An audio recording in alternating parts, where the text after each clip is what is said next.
मेरा अगला सवाल ये है, आपने पिछले चैप्टर में ये बोला कि बिटकॉइन जो एक साझा बही खाता की बात करी।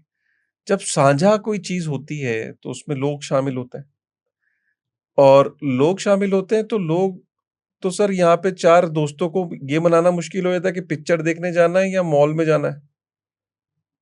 और चारों को अगर आप बोलोगे ना कि भाई पिक्चर देखने चल रहे, तो उसमें से एक आध बोलेगा कि नहीं मैं नहीं जा रहा भाई। तो डिसएग्रीमेंट होता है। 4 दोस्तों को मनाना बहुत मुश्किल है। यहाँ पे साझा बही खाता में इतने सारे लोग कंट्रीब्यूट कर रहे हैं, उसको चला रहे हैं, साझे बही खाते को मेंटेन कर रहे हैं। तो कंसेंसस कैसे आता है? तो जैसे हम कहते हैं कि कंसेंसस मैकेनिज्म, तो ये हम कैसे अराइव करते हैं सर बिटकॉइन में? मतलब साझे बही खाते में लड़ाइयाँ क्यों नहीं होती आपस में लोगों में? ये बड़ा पेचीदा सवाल है। पेचीदा इसलिए है कि आप मुझसे सवाल पूछ सकते हैं इसको दूसरे तरीके से कि बिटकॉइन 2009 में पैदा हुआ, डिजिटल मनी है। ये 1990 में क्यों नहीं पैदा हुआ? 1980 में क्यों नहीं पैदा हुआ? कंप्यूटर से 1960 से आ चुके हुए हैं। ये पहले क्यों नहीं पैदा हो गया? ये 2009 में जाके ही क्यों पैदा हुआ? ठीक है, क्योंकि दुनिया में, जैसा आपने कहा, दुनिया के अंदर सबसे बड़ी प्रॉब्लम है डिसएग्रीमेंट। हम 2 लोग अगर आपस में बात कर रहे हैं तो हो सकता है हमारा एग्रीमेंट हो जाए। 2, 4, 10 लोग अगर आपस में बात करें तो थोड़ा बहुत डिसएग्रीमेंट होगा, बट मोर और लेस हम एग्री कर जाएंगे। पर अगर हम कोई ऐसी चीज कर रहे हैं जो दुनिया भर में लागू होएगी, तो एग्रीमेंट लाना तो प्रैक्टिकली इम्पॉसिबल हो जाता है। तो ये जो प्रॉब्लम ऑफ डिसएग्रीमेंट है, इसको सॉल्व कैसे किया जाए?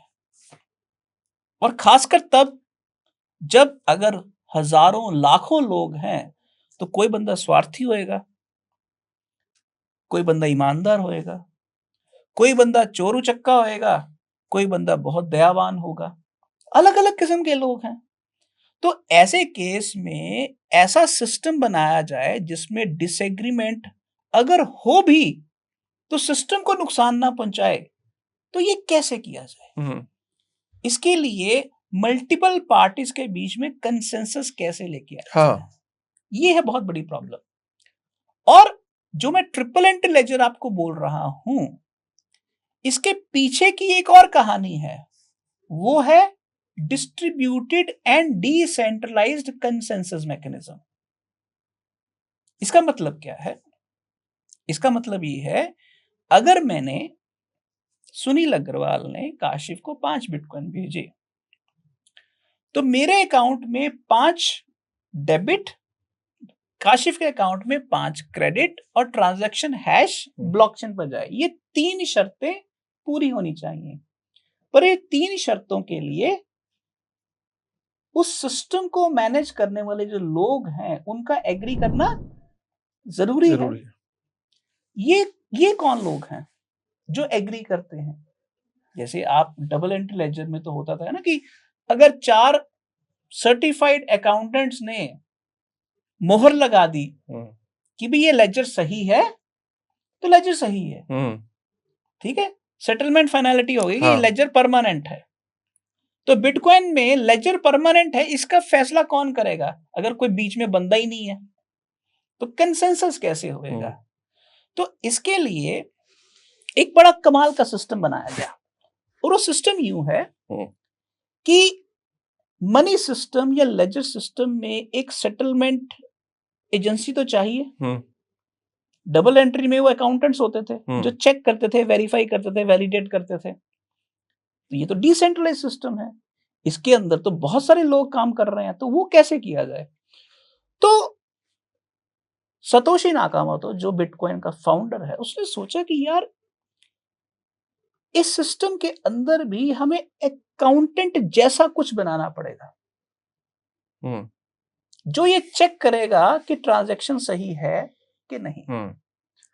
तो अब यहां तो बंदे नहीं है, तो यहां तो कंप्यूटर्स इन्वॉल्व हैं। तो उसने बेसिकली खास किस्म के कंप्यूटर्स का एक रोल बनाया जिसको माइनिंग रोल कहते हैं, माइनर्स का रोल।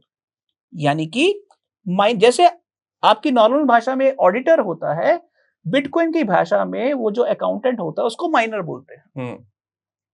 और दुनिया में ऐसे माइनर्स की गिनती लगभग 10,000 है। और एक एक माइनर 10-10 मिलियन डॉलर की मशीनों को चला रहा है और उन मशीनों के ऊपर बिटकॉइन की ट्रांजैक्शंस को वेरीफाई करता है।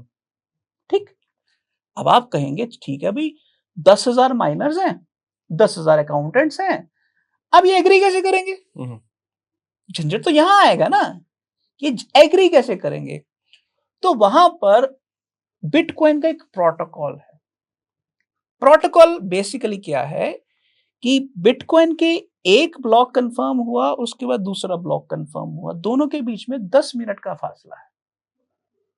अब 10 मिनट के अंदर हर माइनर जितनी भी ट्रांजैक्शंस आ रही हैं उनको मेमपूल में आती हैं, वहां से पिक करता है और वेरीफाई करता है।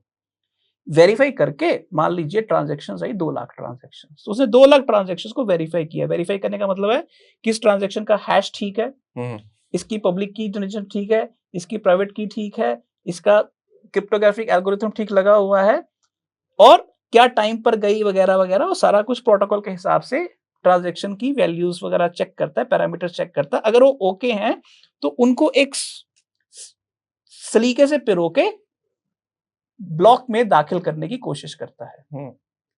अगर 10,000 माइनर हैं, 10,000 माइनर अपना अपना ब्लॉक बनाते हैं और उसको नेक्स्ट ब्लॉक के लिए डाल देते हैं कंफर्म होने के लिए। बट प्रॉब्लम यहां ये है कि ब्लॉक को कंफर्म करने के लिए उनकी मशीन को, उनके कंप्यूटर को एक गेम खेलनी पड़ेगी, जो एक बड़ी सुडोकू पजल की तरह एक माइनिंग गेम है, जिसके अंदर एक नॉन्स ढूंढना होता है। नॉन्स का मतलब नंबर अनकंफर्म्ड। वो नंबर किसी माइनर को नहीं पता, वो प्रोटोकॉल को भी नहीं पता, पर जब आप अपनी मशीन को रन करते हैं तो उसमें रैंडम नंबर आता है और हर माइनर वो रैंडम नंबर चेक करता रहता है। उसमें से एक नंबर होता है, करोड़ों अरबों नंबर्स में से कोई एक नंबर होता है जो सही नंबर होता है, उसको नॉन्स बोलते हैं। जो माइनर 10,000 में से जो माइनर उस नंबर को ढूंढ लेता है, उस ट्रांजैक्शन को कहते हैं कॉइन बेस्ड ट्रांजैक्शन, जहां से कॉइन बेस्ड क्रिप्टो एक्सचेंज का नाम है। उस ट्रांजैक्शन को कहते हैं कॉइन बेस्ड, और उस एड्रेस पर, माइनर के उस एड्रेस के ऊपर बिटकॉइन के रिवॉर्ड, जो आज की तारीख में 3.25 बिटकॉइन प्लस उस ट्रांजैक्शन से जुड़ी जितनी ट्रांजैक्शन फीस है उस माइनर को मिल जाती है। यानी कि अकाउंटेंट को आज की तारीख में एक ब्लॉक का लगभग $2 लाख हर 10 मिनट बनता है। $2 लाख हर 10 मिनट। तो 10,000 माइनर्स हैं जो हर 10 मिनट इस $2 लाख के पीछे भाग रहे। पर ये आपको तब मिलेगा अगर आप इस प्रोटोकॉल के सभी रूल्स को फॉलो करोगे, क्योंकि इसमें ऐसा नहीं कि किसी की बारी आज है तो किसी की बारी कल लगनी है। हो सकता है आपकी एक दिन में 2 बारी लग जाए, और किसी बार हो सकता है आपकी 2 साल में एक बार लगे। बट अगर आप रूल को फॉलो कर रहे हैं, प्रोटोकॉल को फॉलो कर रहे हैं, तभी आपको ये रिवॉर्ड मिलेगा। तो यहां पर आ गई गेम थ्योरी कि अगर मैं बेईमानी करता हूं तो मैं इतनी मशीन रन करूंगा, इतना खर्चा करूंगा, इतना बिजली फूकूंगा, सब कुछ करूंगा, इसके बाद भी अगर मुझे रिवॉर्ड नहीं मिला तो मेरा सारा मेहनत तो बेकार। तो अगर सिस्टम को गड़बड़ करना है तो उसके लिए कम से कम 51% मेजॉरिटी को इकट्ठा करना पड़ेगा। 51% अगर खत्म इकट्ठा होकर गड़बड़ करेंगे तो बिटकॉइन ही मर जाएगा। तो अब अगर माइनॉरिटी 10-15% कुछ गड़बड़ करना भी चाहते हैं तो दूसरी तरफ 80-85% लोग बैठे हैं जो ईमानदारी से काम कर रहे हैं, क्योंकि यहां honesty is the best policy. आप प्रोटोकॉल रूल फॉलो करते जाओ, हर 10 मिनट में आपका चांस बिटकॉइन रिवॉर्ड का बन जाएगा। यानी कि अपना काम आप ईमानदारी से करो। अगर 10,000 लोग अपना काम ईमानदारी से करते रहेंगे तो उनको भी रिवॉर्ड मिलता रहेगा और बिटकॉइन सिस्टम भी चलता रहेगा। तो इस तरह से वो कंसेंसस बन जाता है। Amazing sir. आज कंसेंसस मैकेनिज्म को बहुत ही सरल तरीके से आपने बताया।